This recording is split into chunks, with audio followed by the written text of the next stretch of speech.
अकबर बीरबल की कहानियां। अकबर बीरबल की कहानी। रेत से चीनी अलग करना। एक बार बादशाह अकबर, बीरबल व सभी मंत्रीगण दरबार में बैठे हुए थे। सभा की कार्यवाही चल रही थी। एक एक करके राज्य के लोग अपनी समस्याएं लेकर दरबार में आ रहे थे। इसी बीच वहां एक व्यक्ति दरबार में पहुंचा।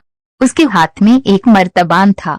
सभी उस मर्तबान की ओर देख रहे थे। तभी अकबर ने उस व्यक्ति से पूछा, डैश क्या है इस मर्तबान में? उसने कहा, महाराज, इसमें चीनी और रेत का मिश्रण है। अकबर ने फिर पूछा, किस लिए? अब दरबारी ने कहा, डैश गलती माफ हो महाराज, लेकिन मैंने बीरबल की बुद्धिमत्ता के कई किस्से सुने हैं।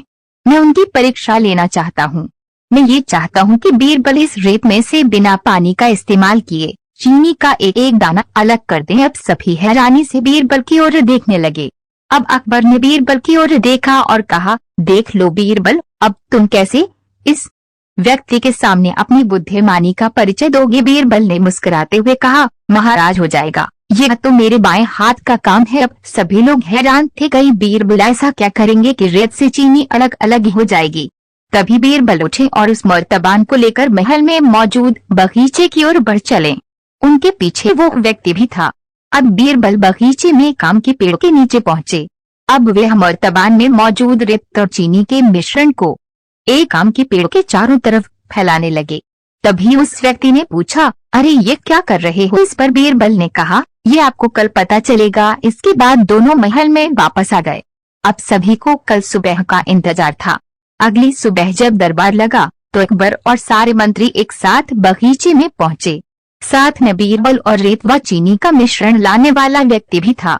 सभी आम के पेड़ के पास पहुंच गए। सभी ने देखा कि अब वहां सिर्फ रेत पड़ी हुई है।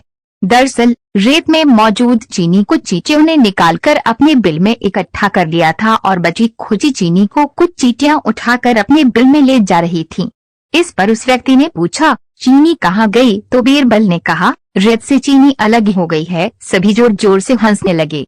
बीरबल की ये चतुराई देख अकबर ने उस व्यक्ति से कहा, अगर अब तुम्हें चीनी चाहिए तो तुम्हें चींटियों के बिल में घुसना पड़ेगा। इस पर सभी ने फिर से ठहाका लगाया और बीरबल की तारीफ करने लगे। कहानी से सीख, किसी को नीचा दिखाने का प्रयास आपके लिए हानिकारक हो सकता है।